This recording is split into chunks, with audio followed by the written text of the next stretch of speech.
merci encore une fois de rester fidèle au programme de Sénégal 7 l'actualité à temps réel mbokk yi dalati leen ak jàmm ci seen jotaay waxtaan wi nga xamante ni mooy l'émission le grand rendez-vous di waxtaane tolluwaay réew mi ak ñi nga xamante ni seen xam-xam wala seen taxawaay dafay faral di màcc ci yenn fànn yi ak ràññeeku ci tolluwaay réew mi ñu ngi dalal ki nga xamante ni moom mooy docteur Babacar Niang bu suma assistance waaye jotaay waxtaan wi nag ku ne xam ne ni moom la woon ak honorable Sanu Ndione di ko nuyu du ñàkk dinañu dab waaye lu ci mun tamit xëy na ñu ngi koy nuyu di ko jox wàccuwaayam alors docteur ñu ngi lay baalu ak di la jaajëfal ci teewaay bi ngir waxtaane tolluwaay réew mi noo def.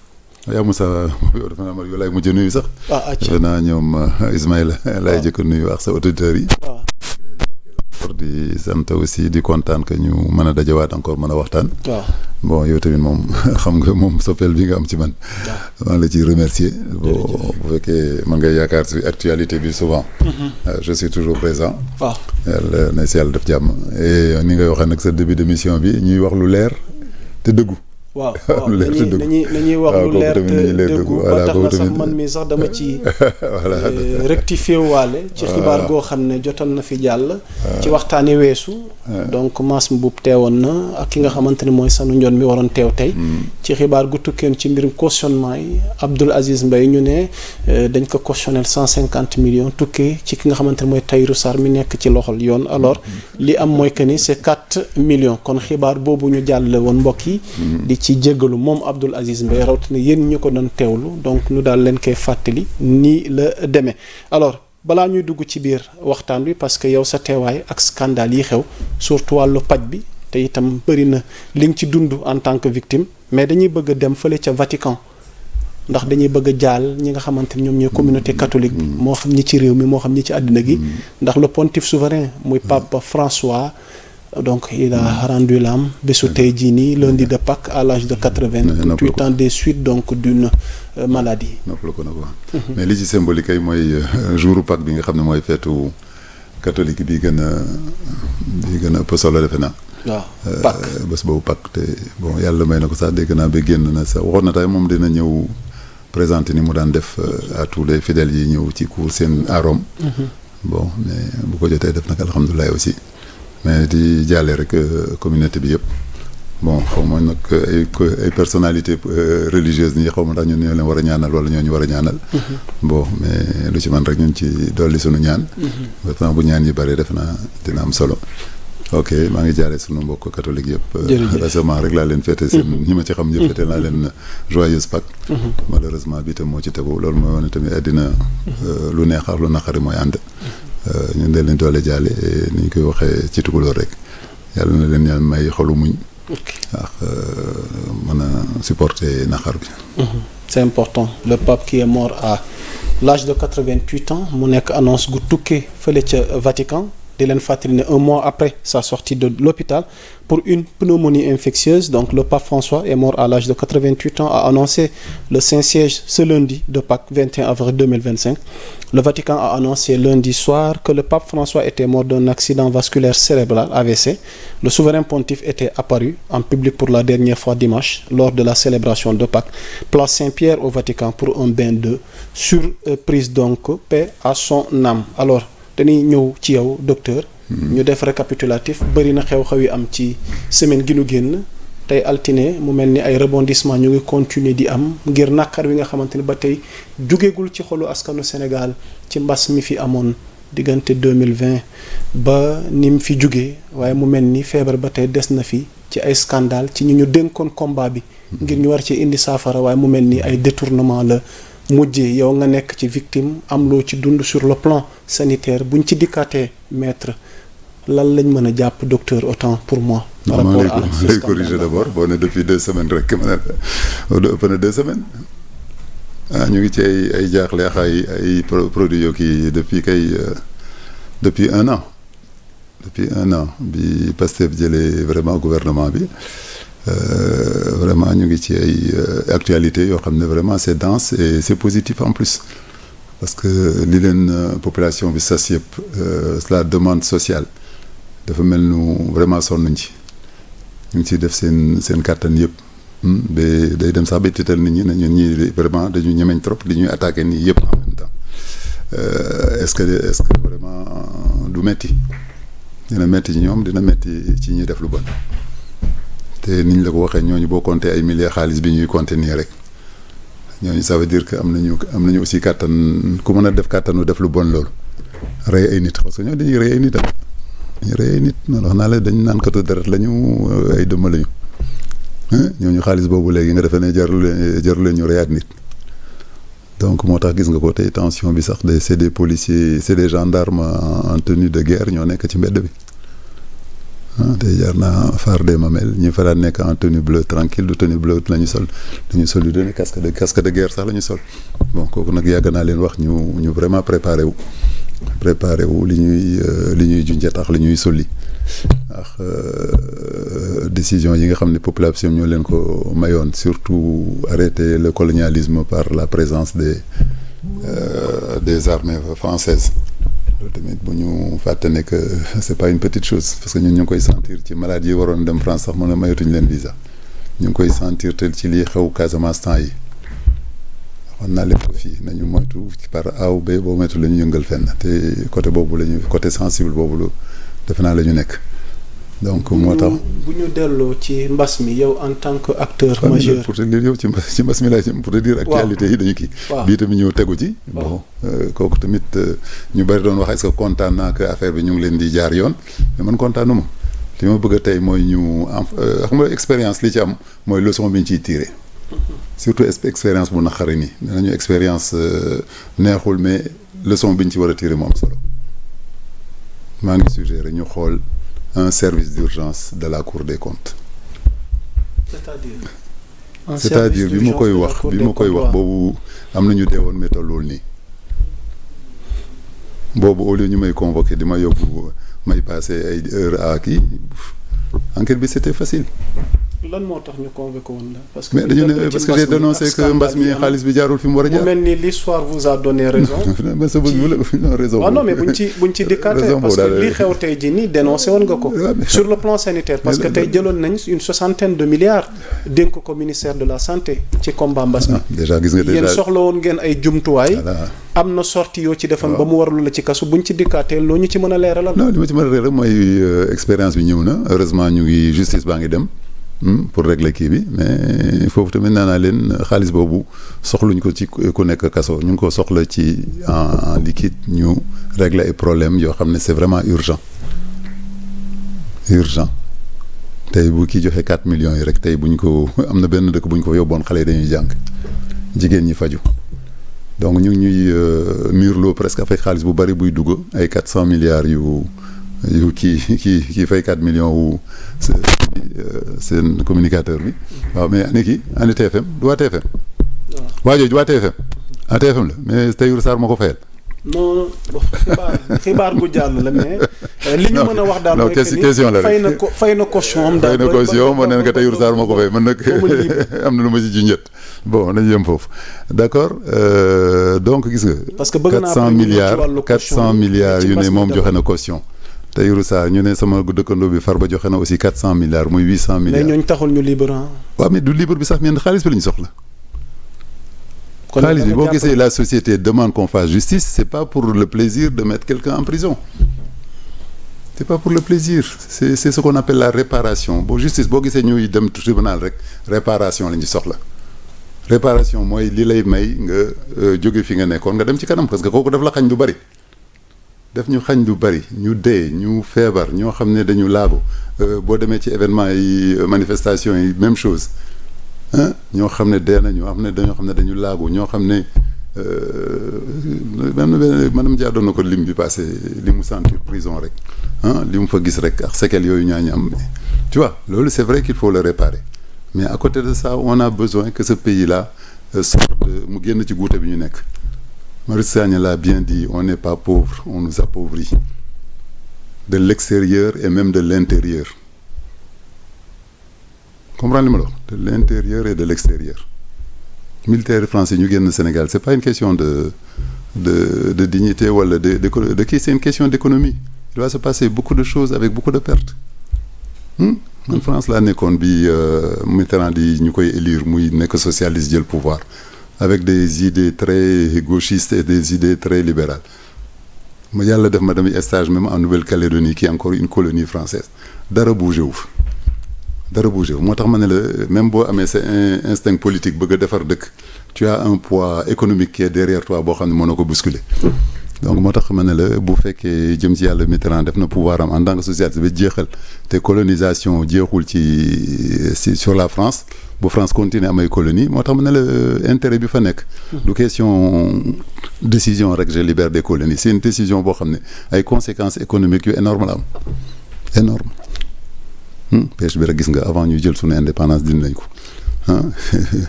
tu vois sans compter nag vraiment bu ñu demee ba ñiy dem am na ay logistique yu fi doon nekk yu àndoon ak militaires yi yoo xam ne am na France yu si doon gagné xaalis bu bari ñoo ñëpp dañuy mer donc moo tax ma ne situation bi ils sont en train de faire leur travail mais ils se préparent qu'il faut des moyens pour faire ce travail là et il faut aussi beaucoup de sécurité. bu ñu delloo ci mbas mi docteur sur le plan jumtuwaay yi ngeen soxloon parce qu'il y a eu tout un scandale là-dessus dem nañ sax ba di jox ay marché ñoo xamante ni seen domaine de compétence du mbirum santé à hauteur de 15 et quelques milliards te jamono yooyu ngeen soxla woon ay jumtuwaay ba mu warlul la ci kaso ci ay dénonciation alors tey loo ñu ci mën a leeral buñ ci dikkaatee par rapport ak la santé moom ci loolu la ñu mës a def parce que bëri na ñu naan bëri na ñi génn àddina ba fi yàllaa yor bakkan naam mais par négligence am nay faute non assistance en personne en danger non assistance en personne en danger ku toog di respirer mal ñu war la jox oxygène ci dëkk bi ñu ne amul oxygène amoo ci ay cas yoo ci dund yow am naa cas wu benn sunu benn cardiologue sax boo xam ne papaam ci loolu la gaañoo moo tax ma ne la aussi degré de révolte bi ngay am man des fois damay dem ba naan lii may def est-ce que war naa ko def bu ma gisee yeneen médecins yoo xam ne seen i mbokk sax dañ ci dee te mosuñu ubbi seen gémmañ est-ce que comprendre li mu la wax donc c'est pour vous dire que est-ce que sensibilité moo uute wala ndogalu yàlla bi la ñuy jàpp mu jeex mais pour te dire man je connais des médecins qui en ont souffert ku ñu hôpital war a jël en charge hôpital jël ko en charge sama clinique lañ ko faje médecin de gouvernement donc mu ngi noonu nee naa la kële médecin la woon ñu branché papaam ci benn machine boo xam ne baaxul machine bu ñu leen joxoon xaw ma 80 millions ñu jënd war machine 80 millions jëm benn machine u 15 millions machine bi def 2 jours panne papaam gaañu ci mais mosuma dégg baatam mu yëkkati ko d'accord ñun ñoo ko jéemee waxal bu beesoon na mais moo tax ma ne la bon mais nag ce qui est bien c'est que le nouveau gouvernement nous écoute essaye mais scandale u santé moom commencé wul ci Covid santé ci scandale la ñu mës a dëkk après le Covid même qu'est-ce qui s'est passé. est-ce que seen ministère sax bokk na ci ministère yi ñu visé par rapport ak haute cour de justice. bien sûr même avant loolu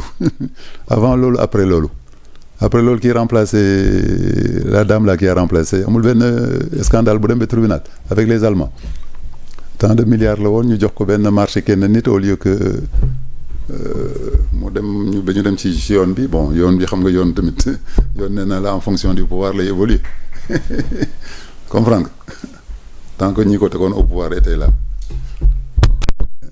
le ministère a gagné son procès mais ay groupement de vendeurs de matériel médical ñoo contesté marché bi c'était avec les Allemands ci ñaati milliards la woon xaw ma ay 70 milliards la woon donc moo tax même après le Covid ça continue tey bu ma ne la ça continue aujourd'hui doo ma gëm.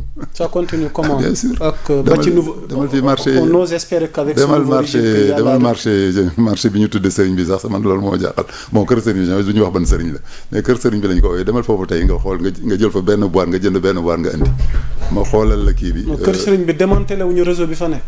kañ. jotoon nañ ay xibaar comme quoi peut-être xam naa nouveau gouvernement mais yeneen gouvernement yi. bu ñu leen nommé ministre dañ lay wax toppatool yëpp foofu. am na benn ministre boo xam ne président bi moo ko ne ko yow dégg naa yaa gën a sopp xaw mais bul dof lu ba boole loolu ci sa liggéey ñii tamit xamaguma quelle est leur attitude par rapport à là-bas.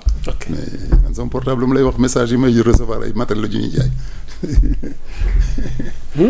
matériel la ñuy jaay de l'échographe qui coûte à 50 millions à truc yëpp lañ fay jaay bon ñenn nag y a des gros commerçants maintenant qui importent qui revendent mais. li ñuy jëlee ci marché man sama cas bi gis nga ni mu demoon c'est du matériel que quelqu'un a acheté 20 pièces joxe xaw ma 10 pièces fi ñu ko commandé yeneen 10 pièces yi mu jaay ko mu di ko jaay ci mbedd bi mu di ko jaay bon pas ci mbedd bi parce qu'il était une société bien nantie bien placée moom ma ci génn parce que sinon j'aurais fait du recel c'est une société qui dit qu'elle a acheté mais ni ma gisee ma chaîne yooyu man de xaw ma fan laa nekkoon sax bi ma ko jënd ba pare une autre occasion laa toogoon di seetaan télévision xaw ma lan gis nekk c'est le même matériel donc technique boobu c'est ça date de Mathusalem te du bàyyi da ngay hospital yi waxuma la sax gouvernement day jënd garab teg mais yow da ngay jënd sa garab sax nga teg ko ci sa bopp lal nga ñëw le matin doo ko fekk. Quelle alternative? Non, c'est un combat.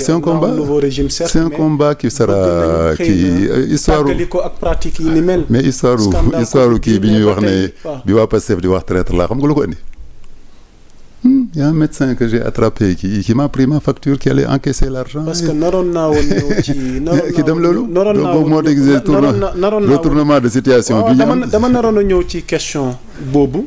laataa ñuy terminer alternative yi nga am ci wàllu santé bi mais xëy na par ricochet léegi ma bàyyi la ak sujet boobu parce que fan yi gis nañ une dame def sortie mu jëm ci yow. di nga ci dikkaat waaye lan nga jàpp ni moo ko sabab parce que yaa ngi tudd léegi ne da nga jàpp un médecin la main dans le sac maanaam en flagrant délit. léegi qu'est-ce qui s'est réellement passé ba ñenn ñi jàpp ni tu es un vendu tu es un traître ba kàddu yu nekk ñu dégg ko ci réseaux sociaux jëm ci yow donc ñu je sais pas si c'est au niveau de notre arrestation au niveau de notre arrestation non on a été arrêté quand Sonko a été hospitalisé man Fouta lañ ma jëlee ok dañ ñëw convoqué ma ne j'ai rien à voir cette affaire là c'est une clinique ouverte où quelqu'un peut s'hospitaliser ñu jël sama benn médecin yóbbu ko foofu bëgg ko yóbbu pour laaj ko médecin boobu tam pour te dire que ce milieu là est déjà ce médecin avait un contrat ndekete avec l'État yaa ngi may dégg il y a un endroit où il devait payer où il avait déjà son salaire muy liggéey souvent ñu di ko fay bi ñu mën na ko je suis au Fouta va me représenter mu ne non ça m'arrange pas je peux pas aller là-bas donc vous voyez déjà qu'on est yow sax mënoo ci génn man sax gisawati je suis mêlé presque à un salaire fictif d'accord bi ma mënulee dem ma ne yow ma fille là comme tu es après moi après les médecins c'est le major demal ma foofu nga xool lan la puisque le gars était d'accord ki indi convocation ma ne ma bu amee représentant ku la mën a représenter na ñëw donc ma ne ko demal mais gis nga lu ma ci kii moom ma dimbale bon mais c'est ma fille vraiment je veux pas en arriver là léegi nag man li ko gën a tiital mooy soppe bi vraiment bi waa Pastef yëpp amoon ci ñun bu demee c'est lui qui représentait Souma man bon avec 70 ans même vous avez vu je ne pratiquais plus mais Souma elle était vraiment l'image de Souma tant au niveau des médecins que au niveau de tout. La dame. Ah oui bien sûr. moo nekkoon porte-étendard bi. Ah bien sûr après les médecins c'était elle donc c'était ça les médecins chez nous ça tourne le seul médecin qui est fixé là-bas c'est moi. jëm ci sa ndoor. mais gis nga au bout de combien de mois qu'est-ce qui s'est passé pendant 4 mois. c'est pourquoi au bout de 6 mois lay génne soi-disant ay révélation man defe naa am na lu mu doon wër amu ko parce que ñi mu nekkaloon ñëpp pour sauver le Pastef on les a nommés moom c'est que par A ou B j'ai besoin de compost donc on voit tout de suite. soo ko recevoir la. man la recevoir nag c'est ça aussi son grand deuxième problème. non li ma recevoir man nee naa la Fatima Mbengue qui était parmi justement le groupe médical qui m'a appelé m'a dit que le PM veut vous recevoir sans me donner le thème ni rien. bon ma comprendre que peut-être ay remerciements la ma jël le doyen de la clinique s'appelle Taïbou Ndoye ne ko préparer sa bagage ñu dem. xool lu ñu PM di wax fekk en ce moment là on avait grand problème à Ngor avec l'histoire où on a tué même une dame pour un terrain du parking que l'armée la gendarmerie voulait prendre pour faire un siège xaw ma un bureau bien qu'il y a une histoire encore plus xaw ma sordide qui était derrière où il y avait un groupe qui voulait faire un supermarché là-bas donc 6000 mètres carrés benn gendarme rek di ko jël moom kenn moo fa ne gendarme bu nekk ci àll bi sax du day noonu waxtuma la gendarme bu nekk près de Dakar près de Yoff près de xaw ma lan donc 6000 mètres carrés il y avait déjà une autre histoire qui était dessus d'un supermarché qui voulait faire quelque chose là aussitôt c'est la première fois qu'on se voyait en plus li nga may dégg ci Pastef nii yëpp wala yooyu moo tax dafa naanaale sax de bon li may dégg ci Pastef li ma Pastef soppe yëpp c'était la première fois qu'on se voyait. di ngeen eggee lan moo fa nekkoon enfin la ñuy wax ngeen tuddee enfin. ordre du jour. enfin non amuloon ordre du jour c'est ça qui était là man presque ordre du jour bi maa ko teg Le motif c'était non, il m'a dit qu'il allait me recevoir. Je demande à Fatima quel est le motif, elle me dit qu'elle ne sait pas. Man ma taxañ samay soxla dem wax ko. Je crois quand même j'étais tellement sensibilisé que defe naa j'ai même pas dû le laisser parler. J'ai pas dû le laisser parler à part bul fàtte ces gens-là qui ont été vraiment. yan doléance nga fa yóbbu. jël ma benn doléance laa la wax. remercier laa fa def ak benn doléance du terrain de Ngor qui était occupé par la gendarmerie malgré la changement de rupture. Avant rupture la ko gendarmerie bëggoon a jël mu am problème ñu bloqué leen. ba Macky ne bon on va partager le terrain en deux, les Ngorois vont prendre une partie, la gendarmerie après. On est resté sur ce consensus. Les gens étaient d'accord, n'étaient pas d'accord. Heureusement, les élections sont venues. Il y a eu la rupture. Malgré la rupture, les gendarmes continuent à occuper le terrain, armés. Tous les matins, nga leen di romb booy dugg Ngor. Bon, mais sollicité ko ne ko lii dimbali ñu ci. Sur ce organisé comme il est, dafa waa cadastre la jëli aussitôt kenn ñëw avec le dossier complet. Bon, ñu ne que la gendarmerie n'avait même pas une décision domaniale d'occuper l'espace. CCOD, amuñu woon CCOD.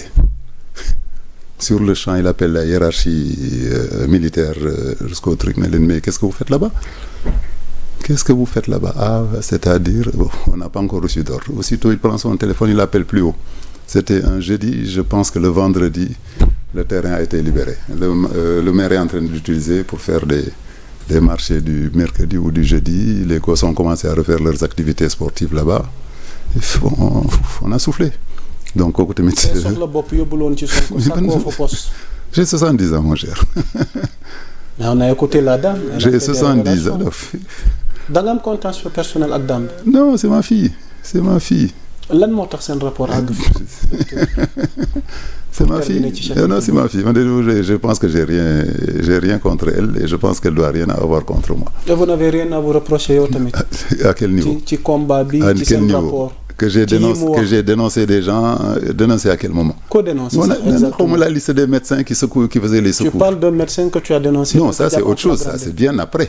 Okay. Ça c'est après. C'est de la dénonciation de ce médecin-là qui a fait ku jubal. Non, j'ai dit ça dans les médias et tout. On a ko wax ko dans les médias, il m'a répété la même chose, il était devant la porte avec l'argent. Dama ciy jël 200 000, ma ne ko doo ci jël 200 000, soit tu me mets une facture de médicament nga jël 200 000, soit nga xaar ma jënd ay médicament jox la facture bi. OK. Yàgg mu ne ma non, en fin de compte ça s'est annulé, il paraît que PM a eu une ambulance venant du gouvernement comme il a le droit. Dañu annulé mais Sénégal dafa tuuti. Macha Allah. Ambulance beneen clinique la dem jëli. dem yóbbu ko def son course. OK, docteur. Je sais pas qu'est-ce qui s'est passé même. Est-ce que le président l'a su ou pas avant la fin de la campagne pour un chirurgien buy taxaw toute la journée mu ne tànkam da doon metti 2 jours la mujj def ñëw. Bon foofu laa xamee ne est-ce que la direction n'a pas su quelque chose et a pris une décision mais ñu ne ma c'est pas aussi évident que ça. Okay. Mais un chirurgien bu mënul taxaw 48 heures avec dans une couverture médicale ça aussi ça me paraît bizarre mais modus clausus les médias sont là, le téléphone on peut faire une réquisition oote ko le jour où il a fait tout ça c'est enregistré kooku dal nañu plusieurs fois. Okay. Dans les actes médicaux on y va dara xew mais dañu audio ñu ne yaa wax lii tel jour.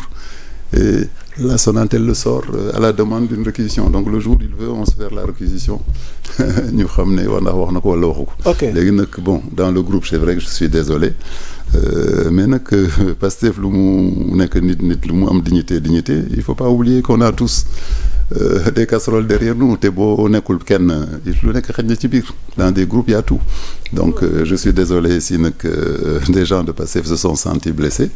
Mais kooku moom je crois que c'est leur rendre service de parler c'est ce que j'ai fait pendant le Covid et aujourd'hui on me félicite demain aussi je pense qu'il y a des gens de Pastef qui vont peut-être encore me féliciter mais le problème c'est pas de me féliciter de chercher qu'est-ce qui se passe que sont les gens qui sont autour du gouvernement.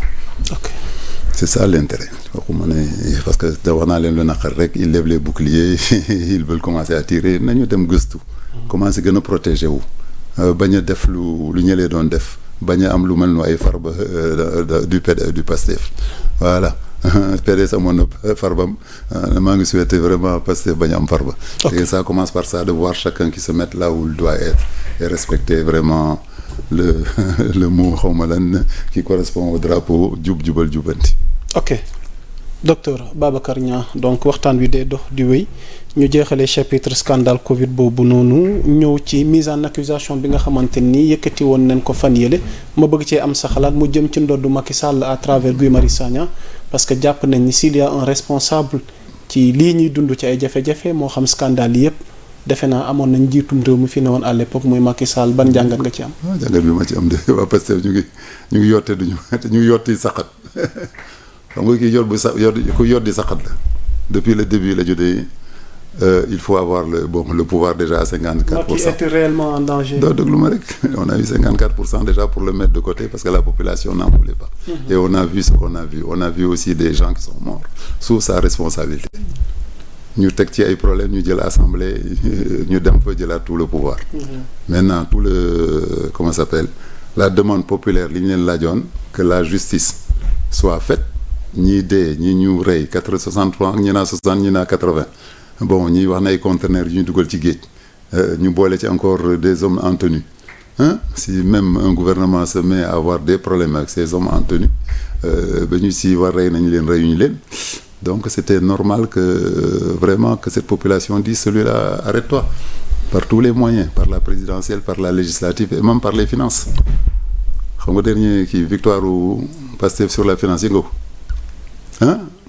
l'appel de fonds. waaw l'appel de fonds emprunt obligatoire. waaw ñu soxla 150 milliards donc voilà ce qui veut dire que c'est li ñu leen sas vraiment dañ leen ko sas ba mu mat nar leen jox tous les moyens donc qu'ils y vont qu'ils soient prudents qu'ils s'entourent bien vraiment de sécurité et surtout li ma lañ laaj ñu gaaw a génne xaalis bi delloo ko fi mu waroon dem. 400 milliards yu kenn lañu wax kay 2 personnes 400 milliards yooyu rek nee naa la kenn ki rek bu ñu ko divisé woon par les 8 régions il y a 50 milliards par région 50 milliards par région école xaw ma lan abri provisoire warul am poste de santé warul am poste am la mooy poste de santé. poste de santé benn ko CM2. CM2 da ngay am CM2 ñu yóbbu la dans un dispensaire pendant 3 mois et tu es censé soigner les gens du poste. kooku mu yéene mu ko kenn vraiment kooku. defaral ma différence poste de santé clinique hôpital wala centre de santé. kooku non centre de santé ngeen poste de santé ngeen xamul non bi case de santé sax waxuma poste de santé case de santé. lan mooy case de santé. case de santé mooy li ma la wax village bi sax mooy defar localam état bi ne ko mën naa la dimbale peut-être sur mënuma la dimbale sax ci infirmier donc utal ma kenn ci dëkk bi ku jàng niveau 3e.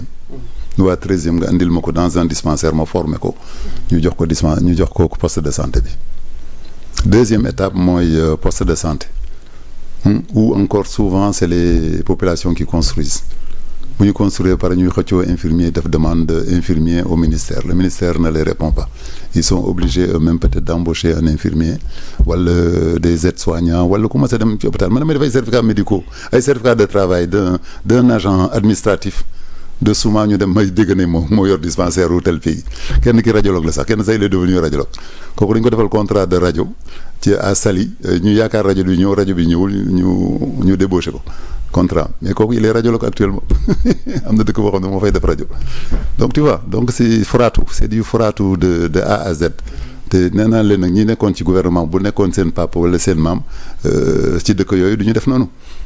d'accord léegi kooku nag rusuñ ci dara man un père m'a déjà appelé une fois pour jëli mbokkam ci benn village est-ce que nga comprendre loolu ça veut dire que lui-même il sait que il n'a pas fait ce qu'il faut dans ce pays-là donc vous voyez comment c'est grave la santé donc avec ce désordre-là déjà au niveau de l'organisation mais li ci des ku nekk day def lu ko neex le plus petit balayeur day dugg ci village bi yor ay garab yoo xam ne fa la ko jëlee di ci fay ay nit jël ay perfusion xam nga léegi faju Sénégal mooy lan defal nañ ma butéel du consulter nañ ma jox nañ ma diagnostic mais defal nañ ma butéel pourtant defal nañ ma ñaari butéel loolu mooy faju Sénégal donc tous ces gosses là ils ont compris booy dem liggéey dans un petit xëccal sa ñaari butéel nga def sa poche nga mën a teg perfusion. mais Macky mi ñu bëgg mettre en accusation pour haute trahison là daf mel ni def na ay jéego ci wàllu santé bi xanaa. ci fan.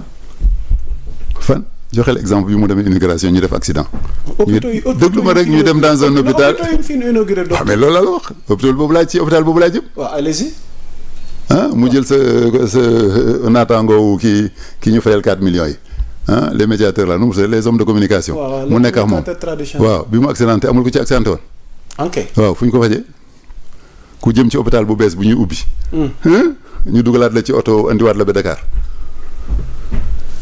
lekkukaay xam nga lekkukaay. ok techniciens yi fay dem yëpp xam naa leen. oxygène bu ma ko installé ñu defal ma facture 500 millions fay ma 50 millions. surfacturation kooku c'est une maladie c'est un sport collectif au Sénégal dans la santé nag nee naa doo ko caaxaane. j'ai un menuisier qui a réparé une porte bu ñu facturé ko 700 000 ñu fay ko 40 000 40 000 lañ ko fay mu fa le reçu qui va rentrer dans la comptabilité de cette porte là c'est 700 000 et ça j'ai des exemples à ne pas finir. pour Macky Sall pour ñu bon pour te dire mais loolu yëpp tamit c'est sa responsabilité.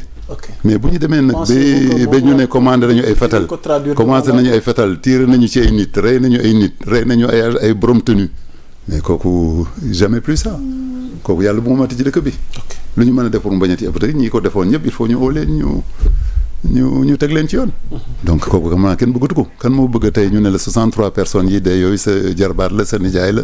wala sa nit la donc moo tax il faut quand même ay tey bakkan ci religion yëpp lañ ko def bu ko kenn laal. bu ko kenn laal boo ko defee te teyuloo ko sax déjà da ngay am problème waxtuma laa nag jël ay nit jox leen ay tenues jëndal leen ay fetal jox leen ay balles de guerre.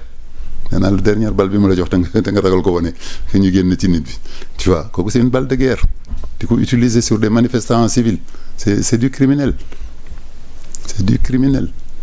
Île de Ngor dañu doon blessé affaire yi booy dañuy daw dugg ci Île de Ngor bi laq ko foofu ak gaal ñu tere ñun ñu ñëwul di secourir leen waxuma la sax non assistance en personne mais mise en danger de la vie des gens c'était trop énorme loolu ku ko continuer un jour ils se sont trompés ils m'ont fait une demande de réquisition pour ma xool ay malade xam nga dañuy confondre SAMU ak SUMA def benn papier bien signé ne ma xoolal maladie yi defe ne xamuñu woon fu mu bokk ay chaîne la waa ji jël guddi fay lamp yi di jël chaîne bi di dóor ñii bët seen bët yàqu ñii seen kii yàqu bi ma laata après certificat xam kat moo leen téléphoné leen attention da ngeen juum docteur Niang boobu le dossier est encore avec moi. Donc il y a eu tellement de persécutions de choses que Sénégal waratul jubal foofu. Donc defe naa ñii sax seen bopp lañ koy defal. Le fait de le poursuivre c'est même waa Pastef qui veut se protéger pour que demain kenn ci Pastef bañ a def loolu. ok on va essayer d'avancer ci actualité réew mi mu mel ni Alioune Tine bu Afrikajom Center def na benn tweet di insister ba tey ndax jàpp na ni Macky Sall ak le président Bassirou Diomaye Diakhar Faye ak le premier ministre Ousmane Sonko nee na war nañ toog ndax tey sax lim ci mujj bind mooy que j'ai eu le grand plaisir de recevoir Pape Malick Ndour donc il a reçu Pape Malick Ndour dont le papa est un vieil ami et collègue de l'UCAD. Il est passé me présenter leur rapport alternatif sur les finances publiques remis au FMI. C'est un des membres influents de la paire qui bouge dans un contexte où s'opposer demande du courage. On a bien sûr discuté sur mon appel pour que Macky Sall, Sonko et Diomaye se parlent pour apaiser le climat politique en réglant les contentieux qui les opposent par le dialogue. Ma proposition est bien accueillie et je reste optimiste. Le Sénégal a une exceptionnelle capacité de résilience malgré l'agitation du moment.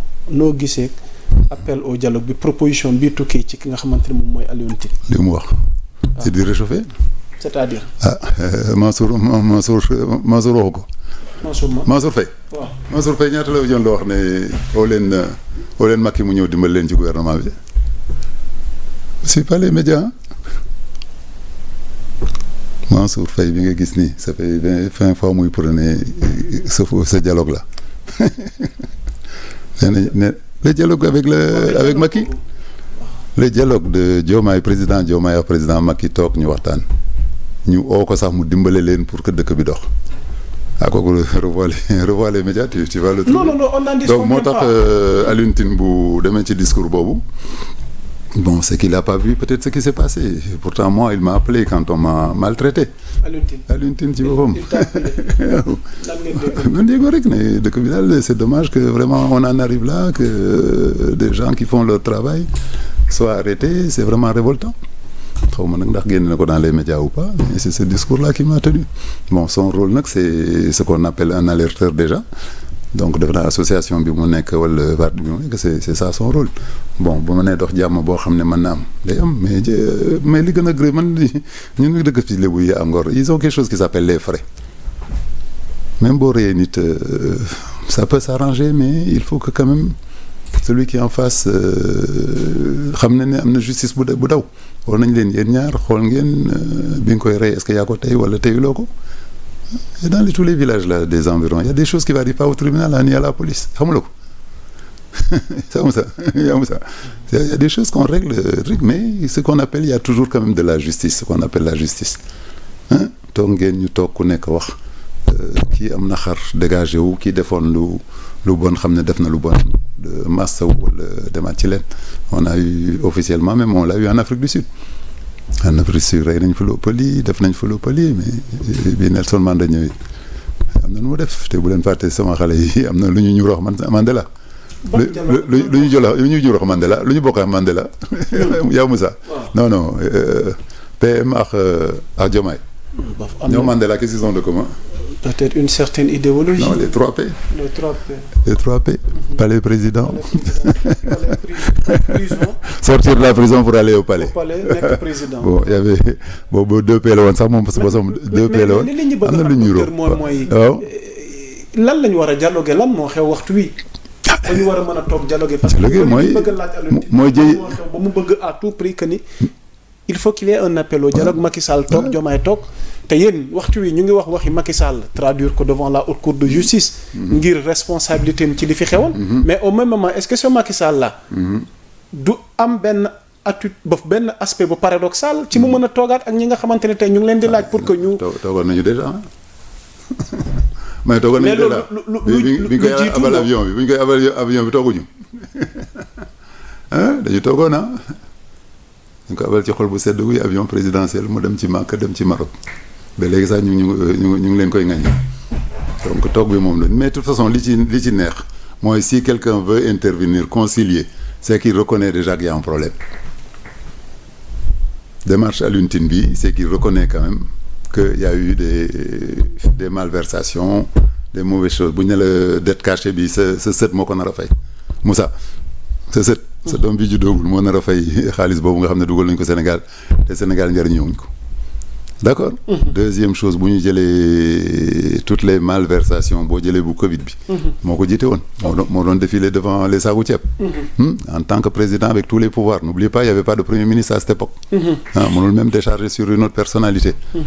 mu jël beau frère am kii mbokkal ak jabaram jël dénk ko yëpp. donc xam nga il avait déjà trop personnalisé la situation waa partem rek ñoo yoroon yëpp bon loolu tamit jàll na mais bu demee événement wu 3e mandat bi ñëw événement wu repousser les élections bi ñëw ay nit génn manifester comme le droit leur permet ñu leen ci dóor ay bal kooku nañu négocier de mais nañu reconnaître que def nañu dara xam nga boo xasee ba reconnaître déjà comme le disait sa mbokku Rome yi sax une faute avouée déjà à moitié pardonnée. kooku tey ni Rome nekkee à la mode la defe naa loolu la ñuy wax une faute xawma dégagée à moitié pardonnée donc est-ce que kële moo leen di génneel faute bi est-ce que Tine nangu ne que y a une faute il veut la négocier alhamdulilah mais li ci neex rek bu ay personnalités yi jóg nii di commencer wax ne négocier leen c'est que ils ont reconnu quand même qu'il y a un problème sérieux parce que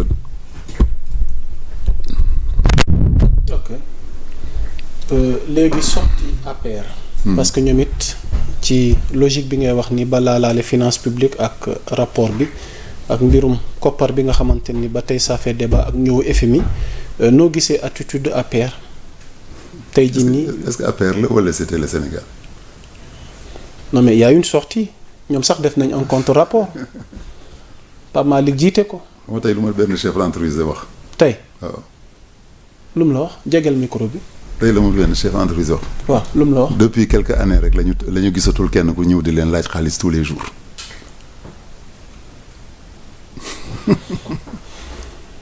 tous les jours Sénégal 7 am na ko fi ñëw fëgg ne la feuille d'impôt baa ngi nii 20 millions mais boo ma ci joxee 5 millions ma effacé ko yéen a ngi nii on vous donne de l'argent pourquoi on fait une aide à la presse maa ngi leen di nga ñëwee kooku war leen koon accepter aide à la presse. Malheureusement même le nouveau parti le fait. Mais c'est dommage bon ils ont mis le nouveau régime génneegul xaalis gu jëm ci ñun. donte bokk na ci seen yéene. bon mais presse bi annulé wuñ ko au préalable lu war a am ci wàllu assainissement ak réorganisation mais lu tax presse amul au travail. lu tax nga bëgg ñoo xañ aide à la presse. non lu tax ñu xañ ñu ko ñun. léegi lu tax yow nga bëgg ñu xañ aide à la presse. lu tax ñu xañ ñu ko Ismaël di ma ñëw àtte fii maak docteur de.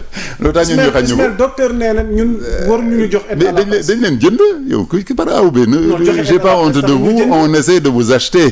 man défendre gouvernement bi bu ko defaatee ce sera la même chose ils essaient de vous faire parler ce que vous devez avoir des partenariats et accompagnement. mais d'accord kooku ñun guddi nu toll nii jafe-jafe mais kooku jarul la ñuy agréé man état bi agréé wu ma état bi agréé wu ma la Sénégal yaa ngi ñëw di faju mais xaalis aide à la presse bi est-ce que état bi du ma jox lu ma jëndee rajo xaalisu kii bi la bien sûr mais man xaalis bi ma nar a jox bu ñu doon def aide à la médecine waaw aide à la médecine bu ñu ko doon def ban xaalis la ñuy jël xaalisu Yaa Moussa la ñuy jël wala xaalisu keneen la ñuy jël. parce que xaalisu état bi la ñuy jël nga bëgg ñoo xañ suñu aide à la presse. non aide boobu bu commencé am rek méfiez-vous man nee naa leen attention ce qui s'est passé vous l'avez vu même on vous avait muselé ñi doon jot ñi tout le monde ne recevait pas la même chose.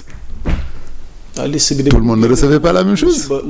musiba d'accord amul ñu ñu wax ne sax xaalisu Prodac bi dafa dugg ci seen kii ci seen rajo. xaw ma seen kii. donc non moo tax ma ne leen il faut qu'on a si on veut bon moom nee nañu nañ demee ndànk sax ñu gagné certaines étapes mais li ñu nar a effacer mënuñ ko effacer d'un seul coup mais bu ñu koy effacer soit ñu dolli les autres métiers aide aux journalistes aide à la médecine aide au borom oto au transporteur ñëpp la ñu war a aider mais bu ñu ne aide à la presse et arrêté ko foofu man je trouve que c'est dommage nga baal ma nag vraiment bu la nga ñëwee mais métier yiy liggéey fii pour que Sénégal marche ils ont tous droit avoir une aide. loolu nga gis. voilà loolu moo tax ma ne le gouvernement du c'est question APR du question bañ a nekk APR c'est dëkk bi ni mu doon doxe sous le règne de Macky moo ko def. liggéey naa fi ci ay chantier mais ba oto yëpp dañu ñëw gaari seen oto jël gasoil ci chantier bi. ok pour te dire rek le minimum de politique ça c'est ce que tu vois c'est que c'est au niveau d'une structure. Du petit gardien jusqu'au ku nekk daf jël sa niveau boo xam ne yaa ngi topp ci société bi. Sénégal set tiens lu ma fa mën a dóor la ñuy wax de. waaw baax na on va ambiance dóor boobu. on va essayer de. et la preuve est là si on a pris les deux plus grands amis de Macky. ne leen dañu luubal ay milliards ba tëj leen ba ñu reconnaître ba joxe ay caution. donc ça veut dire que loolu moo nekkoon sport favori. amul luubal yooyu noonu Covid bi waxoon nañ ci sànq mais mu mel ni ci say kàddu tudd nga ki ñuy wax Mansour Faye mais mel na ni Mansour génn na indi ay leeral. jàpp ni wax dëgg fa il n'a rien à se reprocher ci gestion Covid bi. donc lan moo ci sa njàng. il a tenu à apporter ses preuves par rapport ak.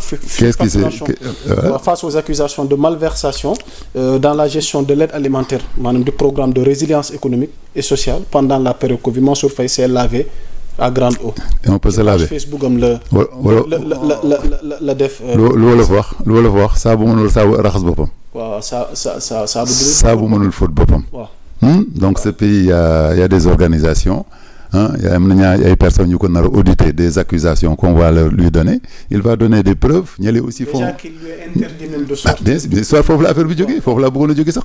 il faut pas commencer l'histoire commence à ce qu'il voulait partir.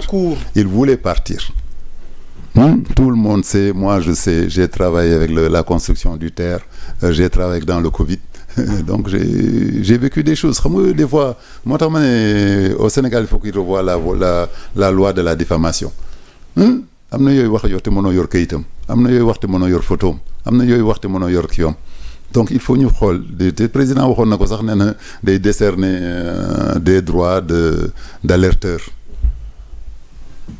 gis nga affaire boobu ba lay génnul xam nga tu vois ce que je veux dire donc ça veut dire que c'est pas facile est-ce que les alerteurs seront de son côté est-ce qu'ils ne seront pas de son côté est-ce qu'il ne va pas y avoir de l'exagération muy noonu mais en même temps man defe naa sargal nañ ma ko ñu ma koy defal parce que maa ngi dénoncer lu may gis maa ngi jël ay photos yu may gis yoo xam ne tey mënoon nañ ma convoquer ne ma li ngay wax foo ko jëlee te dama koy bind boo demee sama page Facebook yëpp a ngi ci ay photos ngi ci nommé naa ci ay nit ñii te ñooñu ñëpp xam naa soo xam na lu ñu leen wax ba ñu. da nga leen di nommer da nga ci am preuve. bàyyi woon nga xel présomption d'innocence loolu laa la wax. loolu wax loi boobu dañ ko war a dindi les preuves n'empêchent pas de d'énoncer quelque chose. Les preuves ne doivent pas énoncer parce que kii borom les intellectuels bi n'oubliez pas que c'est des bandits à col blanc la ñu leen di oowe. C'est des gens qui ont appris, qui gèrent la loi, qui savent utiliser un avocat. Avocat xam nga dossier ñaata la 150 000. kooku ñu yor ay milliards yi ñaati avocat la ñu mën a jël ne la tey li nga wax ci 4 millions wu xaw ma waa ji jaar na fii jóge na fii mais s'ils sont du côté de la loi le lendemain dañu lay téye. Ok. D'accord. Donc il faut voir aussi la justice comment elle tourne. est-ce que tu as vu ça? La justice elle tourne, tu es au courant? Hein? leeralal ma. Ah xoolal ñii depuis quand lañ leen dénoncé? Parce que waa Pastef ñu ngi def justice boo xam ne c'était pas le rôle. mooy comme kii waxoon ne tax xaw ma sunu premier taw la xaw ma dans les inondations. Voilà. Mais pluie bi du ci yow ci lii xoolal dossiers yi ñuy réglé léegi. C'est les cours des comptes qui avaient sorti des malversations avant qu'ils soient au pouvoir. Okay. Tu comprends? Donc c'est ça qu'ils sont en train de régler. Dans les entreprises, leur problème c'est de remettre tout le monde au diapason sur la même ligne. Kumba am ndey kumba amul ndey. Tey am na société yoo xam ne du ñu fay impôt. Am na société yoo xam ne tuuti la ñuy fay am na ñoo xam ne il n'existe pas. Parce que man li ma jaaxal Sénégal déjà damay gisee entreprise comme j'ai vécu à l'étranger dañu may téléphone ne ma grand je veux ouvrir quelque chose au Sénégal. Est-ce que tu peux me trouver une rencontre avec le ministre ou le président?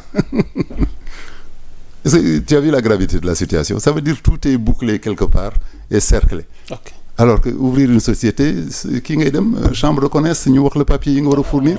am na procédure moom. nga ubbi say dossier mais est-ce que jar na ngay dem présidence jar ngay dem ci ministre. amul mais au Sénégal de façon internationale ku fi bëgg a def dara il faut que tu aies des voies d'entrée. Il faut que tu aies des voies d'entrée. bi passe laa gis benn compagnie d'ailleurs pour te dire encore que waa Pastef nañu def attention. am na kenn ku bëggoon construire fii un hôtel à 4 milliards dañ ko laaj 1 milliard. dañ ko laaj 1 milliard. Donc pour te dire que le système là va pas être facile à enlever.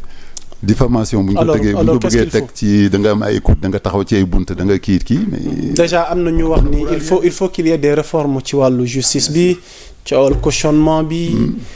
cour de justice bi. am ñenn ñi demoon nañ sax ba bëgg décourager na way dafa yéex mais la justice c'est expliqué parce que le temps de la justice n'est pas le temps des hommes. Alors avant de terminer jotaay bi tey.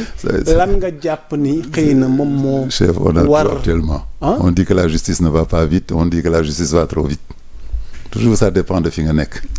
Le juste milieu mooy le juste milieu kan la mooy juste milieu xam nga des fois day tourner à gauche des fois mu tourner à droite ñi ñuy jàpp ñi ne ñu la justice va trop vite. D'accord ñenn ñi ne na ça va lentement. Bon loo xam ne defuñ ko woon la même justice ne l'avait pas fait pendant le règne de Macky est-ce que yéen a ngi dégg lu ma leen wax. La même justice qu'on a qui n'est pas nommée on dit la justice du peuple. N'a pas fait pendant que Macky était là alors que les preuves et les accusations étaient sur la table. Et un nouveau gouvernement qui est là qui n'était pas là au moment des faits qui ouvre le dossier et commence à faire justice. D'accord? Donc déjà gis ngeen nuance boobu et c'est le même tribunal qui d'un coup ne fait rien d'un coup est en train de faire et quand il fait on lui dit que c'est trop quand il fait on lui dit que c'est pas assez vite donc gis ngeen nuance boobu bi am ci mbooloo wax nu ñu war a def ba trouver la bonne voie ba mën a équilibrer tout en faisant très attention ñu mën a jënd ay nervis yi mën nañ jënd ay mercenaires nee naa la tey j'ai vu un changement dans la sécurité publique donc je pense qu'ils ont compris. am na ñu may laaj ndax da nga am contentieux personnel ak Farba Ngom. non c'est du passé ça fait plus de 10 ans. kooku wax nañ ko nee naa la sa ko def na ci benn livre sax nu mu tudd ton ami de Walfadjri la. Mame Birame bi na ci benn. waaw sa doyen dama laaj ko te Sénégal yëpp xam nañ ko ah. dem nit ñi ñuy seetaan tamit. il faut nous édifier laataa ñu yëkkati jotaay parce que actuellement Farba. mi ngi kaso mook Tahirou def na caution mais ñu ko. ce qui s'est passé dañu dëkkandoo woon cadastre ñëw tracé benn système bu ñu war a séparer kër yi mu avec le pouvoir qu'il a bi ko dugal ci 123 millions yi fa gëdd na nii defal leen ma nii. gars yi defal ko dagg kii bi li cadastre tracé woon ñu mu forcé la ñu tracé waat ko ba une partie de bi ñu ma waroon jox nekk ci biir këram. mu jaay la doole. rétablir non jamais li gën a grave mooy il est député je fais une lettre à président Niass président de l'Assemblée. à l'époque waaw. à l'époque moom moo indi lettre bi Farba ci boppam moo indi lettre bi yaa bind lettre bi est-ce que lettre boobu àgg na ci Niass wala àggul ci Niass est-ce qu'ils avaient ces tuyaux au niveau de la secrétariat lu ko concerne ñu def ko de côté bon mënatuma xam. doole Farba àggoon na foofu. nga bind lettre pour Moustapha Niass moom moo la indi lettre bi yow di la wax ni la ni la nga bind jot naa ci. te nee naa la moom fi ma ko yërëmee c'est que il a un pouvoir mais il connaît pas xamul nu muy protéger boppam. c'est-à-dire pour wan na ne que il avait le pouvoir on a fait une réunion avec le maire de Ngor le chef de village de Ngor des témoins notables de Ngor mu wane ne que moom tant que neexu ko du ma am papier ça veut dire que le cadastre était à ses pieds tout le gouvernement était à ses pieds pour que mu def ma lu ko neex. te daf ko dañ ko signé doole Farba àggoon na foofu. papier boobu dañ ko signé document baa ngi fii. Le compte rendu de la réunion c'est bien confirmé que monsieur Farba Ngom dit que docteur Niang c'était même pas docteur Niang c'était mon fils n'aura pas de titre foncier de titre ou de bail à cet endroit-là tant que neexu ko donc pour te dire maladresse bi muy def même boo amee pouvoir am na noo koy defee ba sës ko nit fekk doo ci feeñ mais kii c'est le mari de mon avocat qui est magistrat moo ne ñu bu leen sonnal seen bopp. fan la dossier bi mujjee pour terminer. Bon il est périmé maintenant. ndax on t'a rétabli. non jamais rétabli. perte nga kii ma rétablir mooy la nature fi mu jëlee mur bi doole ko dafa fissuré ba léegi kooku moom da leen ñëw fay 25 francs moo leen. def nga appel ak nouveau régime bi wala. non c'est déjà périmé xam nga lu nekkul crime au bout de 10 ans day jàll te nee naa leen baal naa ko yàlla may na ma lépp loolu léegi fi ma li ma naqari léegi mooy sama buntu kër dañ ci marqué libéré Farba. alors est-ce que damay jóg dem ñaanal ko ñu bàyyi ko est-ce que. yéen a bokk dëkk wala bokk leen dëkk. benn 100 mètres moo ñu séparé. foofu seen dëkk. fii ci Ngor non fii ci Ngor fële 50 mètres fële tamit demoon naa fa sax frère ma sama invité mariage ma dem fa. non on a ñun c'est comme le disait benn chanson je vous t'aime moi non plus quoi. ok amul lu ñu liggéey na tëlewul. tey lan frère ma invité mariage lan ngay tëjee jëli naa ci ëllëgam ak xat-xat yi ñu nekk. ëllëgam mën naa leen nañu récupérer xaalis bi rek yóbbu ko ci titre foncier bi mu amoon. son titre foncier là bi mu yemoon. na dem defar école yi xaalis boobu nañu ko retiré dem defar école yi. nee naa y a des écoles tous les vendredis boo fayulee 250 doo jàng. parce que c'est le village qui recrute des maîtres waxaale ñoom benn prix mu leen di fay prix boobu ñu répercuté ko sur les enfants. vendredi da ngay gis xale yoo xam ne seen papa nee nañu dafa liggéey yi jotu leen jox 250. moom ñu ngi ciy lancé waale appel. 250 peut-être. boo jeexulee 250 doo dugg ci école bi. ok donc li gis li mu bàyyi foofu titre foncier boobu mu yoroon li mu fa bàyyi rek 400 milliards yi mu joxe nii. nañu waa justice dimbale vite ñu réparer ci les problèmes parce que cet argent là certainement leur était destiné. d'accord donc nañu dimbali ci loolu village bi ma lay wax c'est un poste de santé qui est là-bas poste de santé. du case de santé. Matrène poste non case de santé la moi je félicite nag monsieur le ministre de la santé semaine bi. maa ngi commencé comprendre semaine bi après julli gi la fa soo ko def benn infirmier d'état bu jóge Saint-Louis. kooku donc bon est-ce que suñu wax bi moo am effet wala c'est un gouvernement qui est conscient de son devoir et qui l'a fait. te gis nga poste boo xam lu ma fa jóge woon. Ismaïla. poste boobu dañuy bàyyi xel de. poste boobu xam lu ma fa jëlee woon. c'est moi qui paye l'infirmier bi ñu ne kii ma jël sama xaalis di ko fay du monsieur Diallo lu mu de Diallo bi nekkoon présidence. waaw élection di pare ñëw mu yaakaar ne que fii bu mu fi toogee il ne va pas gagner. et j'étais même pas du parti mais mu soupçonné que comme j'étais soi-disant de l'opposition les médecins wu pété bi envoyé benn lettre boo xam ne nee na infirmiers yi xamuñu dara mënuñu dara te buñ ko leen di recruter moom ñu jox autorisation de une mairie aussi dans une commune boo bëggee def dara. tu dois aller voir le médecin chef.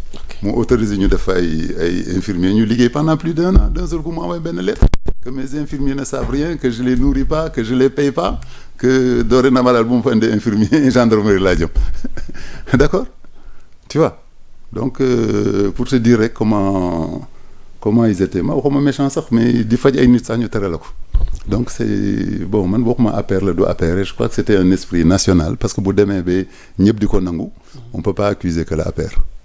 ok pour terminer noo gisee ginnaaw at ak duo bi ñu fi am malgré opposition bi. parce que gis nañ fa ni ku mel ni Robert Bourgi mi ngi sànni ay xeer jàpp na ñi fi nekk xëy na daal vraiment yoon wi ñu jël daal di yoon wi indi réew mi naataange wala changement bi nga xamante ni moom lañ bëgg. kan mooy patron. Robert Bourgi. kuy patron. c'est pas le porteur de valise de la France. wala mos a ko dégg mooy terme boobu l'homme de la France-Afrique. docteur xam nga mënuma leen laaj. bëgg a tontu tamit bu demee un nouveau gouvernement. waaw un nouveau gouvernement commencé jàppante ak la France. waaw ne leen jërëjëf jël leen seen tool soldat ngeen ñibbi. ok. kooku Robert Bourgi bu defulee loolu dañ koy dàq. li muy wax tey. s'il a son patron qui est là-bas que defu ko dañ koy dàq. comme li mu la wax c'est son travail de. il est même sénégalais comme nous Bourgi ay famille sénégalais bu fi nekkoon donc xam nga mooy nekk. facilitateur le porteur de valise wala am na beneen terme sax bu gën a kii moom mooy dox diggante quoi. avec des valises malheureusement on a plus en plus de preuves que certains qui sont dans le gouvernement moom xaalis valise am yooyu xam naa est-ce que delloo. à votre niveau xel mën na dal avec le nouveau régime pour ëllëg yi ñu jëm. le nouveau régime kay moom xel ñun li ñu bëgg moom mu ñuy dalal suñu xel. ok ce qu'on a peur nag c'est à force de nous aider. ñu créer ko ay guuta. ok bon boo di li ma la doon wax sànq nee naa la France kontaanul ci li ñu ne ko demal buñ ne la tey Robert Bourgi mu ngi wax. ah mais France tamit moomuñu. mais moomeel boobu nag dañu moomoon je te jure dañu moomoon ba léegi sax. ndax ñi fi nekk tamit acte yi posé seen base te kenn ki lu mu wax am na ku ne seen mbokk président bi nee na France moo gën a xam fii waa ji dëkk le palais présidentiel. Ils le connaissent mieux que toi. Ils le connaissent mieux que la présidence. Et par hasard tamit beaucoup de présidents habitent à côté de la base française. Et je te dis que ça n'a pas changé même actuellement. yaa ngi dégg li ma la wax. yow rek laay déglu. est-ce que yaa ngi dégg loolu wax. déet yow rek laay déglu. voilà. askan wi ngi lay seetaan docteur. actuellement notre président n'est pas loin de bu fanaanul palais am na fi muy fanaan jëkkiñ na français yi. Il y a une époque même les Français allaient dormir à la temps yi Wade. camion militaire bu français bu daan jógee base Ouakam dem présidence fanaan fa ñëwaat. pour. ah je sais pas. du temps de Wade. moom gu ñu seen bopp de. mais rupture bi moom c'est. moom gu ñu te gis nga encore. ouais mais ñu ngi jiwaat au fond bu ñu ne la francophonie va créer une grande conférence de la médecine d'urgence au Sénégal. La francophonie la France va créer. Cela sous-entend quoi. ñu ngi jaaraat ci suuf. bu ma ne la Cour des comptes a été financée pour un congrès par une ONG française. ban Cour des comptes à l'hôtel. ban Cour des comptes. Cour des comptes sunu Cour des comptes bi. ku ko financé. ils avaient la liste des bailleurs. nga ne ku la invité. La Cour des comptes je suis un urgentiste au Sénégal. Cour des comptes. J'ai le document là boobu moom j'ai le document fu bëggee ma andi la ko. Donc léegi il repasse par la médecine pour essayer encore de se repositionner au Sénégal. La francophonie va créer une grande conférence de la médecine d'urgence au Sénégal, à Dakar. Donc parce que enjeu bi moo rëy c'est pas entre gouvernement xam nga lii xaw entre gouvernement et les présidents ce n'est rien par rapport. dafa am beneen géopolitique beneen géostratégie bu am ci mbir yi quoi. Voilà ce qui est en dessous. Les enjeux sont au-delà de. Sont très énormes. Ce que nous voyons quoi. Trop énorme. Tu vois que j'ai vécu dans une colonie. Hein? Nouvelle-Calédonie, j'ai vécu là-bas 1 an. Et on était logé à la base militaire. Base militaire au mess des officiers lañ doon añee dañuy dem ba fàtte ne que dootoo nit ku ñuul quoi xam nga boo yàggee quelqu'un day dem ba fàtte ne que tu es Sénégalais wax yi ma fa doon dégg moo tax man li ma leen di wax lii yëpp am na fu ma ko jëlee. jërëjëf waxtu weenu dab alors docteur doyaluñu ñu ngi lay séentuwaat yeneen jotaay ngir waxtaane tolluwaay réew mi looy tàggatoo. souhaité daal que alhamdulilah nañu. li ma leen di ñaanaat rek nañu poursuivre mais l'essentiel c'est de récupérer l'argent le nerf de la bagarre c'est l'argent argent bii may gis may dégg nii. docteur yaa ngi bàyyi xel sa sécurité. pas encore bon mosoon nañu ma jëndaloo pistolet de am naa pistolet ba léegi de. sama xel temps yi Wade bi ma leen di jàppale temps yi ma leen di jàppale ndax du am ñu la jàppal dara. xam nga en tout cas on m'a forcé d'avoir un pistolet am naa pistolet mais garde corps moom il n'en est pas question. yor nga permis port d'arme. yoroon naa ko pendant le Covid ça s'est mélangé port d'arme boo koy porté moo tax du génn kër ga quoi du ma ko porté avoir une arme moom j'ai le document mais le port d'arme mënuma génn ak moom. Pendant le Covid la ñu waxoon ne que xaw ma leen que beaucoup de procédures étaient arrêtées boobu ba léegi maa ngi dem le directeur de la police m'a promis que ça va être réglé. Okay. Monsieur Ndour je le salue. À la même truc bon mais malheureusement je me sens un peu illégal mais à porter et à avoir defe naa y a une différence wala ñi nekk ci auditeurs yi dimbal leen ñu ci est-ce que am naa droit yor un pistolet chez moi sans un port d'arme. Man port d'arme defe naa booy génn ak moom di doxantox moom la wala ngay kii mais dans la maison moom ci biir sama biir kër moom je pense que c'est l'autodéfense dañ koy woowee. waaw kooku l'autodéfense wala non self am na beneen mot le droit de répondre xaw ma. bu la kenn bëggee rey nga rey ko nu mu tudd sax. il y a un autre terme. Ismaïla yow it ci régie bi dimbali ma waaye beneen terme. voilà kooku moom ñi xarañ ci affaire port d'arme la nañ ma ci dimbale si vraiment je dois aller chercher vite le papier.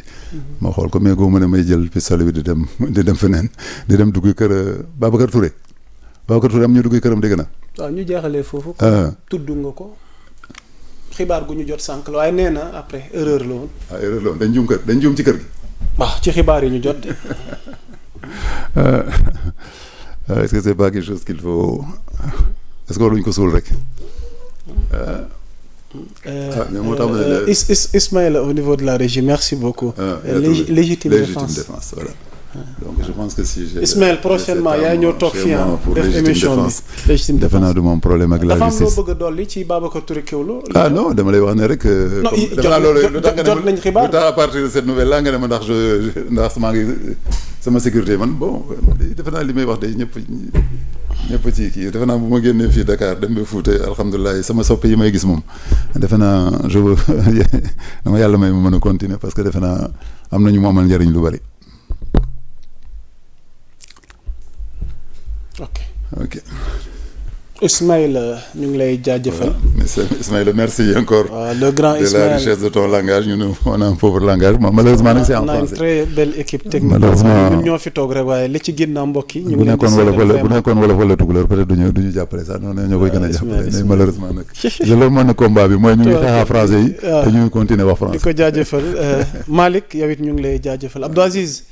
équipe rédaction bi ñoom Birama Thior équipe technique bi ñoom Mor ak Djili Mbaye Fallou kulim jum quoi coordination bi tamit ñëpp ñu ngi leen ci bàyyi xel kulim jum amoon nañ mbégte ànd ak yéen ci jotaay waxtaan wi ak docteur Babacar Niang malheureusement honorable Sanu gisuñu ko waaye prochainement incha allah du ñàkk dinañ ko gis ci taawee di jaajëfal Serigne Abdou Mbacke moom Baye Cheikh Khady ci màggalu soxna Mariama Sey mi weesu ndax soxnaam soxna Ndike di sët ci Mame Mariama Sey waaye di sët ci borom daaru di doom ci Seydina Ousmane Mbacke ñu ngi leen di jaajëfal njaboot gi yëpp moom it dafa defoon njaal ci ki nga xamante ni moom mooy pape bi dëddu donc defe naa mi ngi ci suñu plateforme yi yëpp ñu ngi koy nuyu kilifa gi mi ngi ñuy seetaan dinu bàyyi xel ak mboolem ñu ñuy bàyyi xel ku lim jum d'ici là portez-vous bien l'actualité est en continu sur Sénégal 7 jaa ngeen jëf wa salaam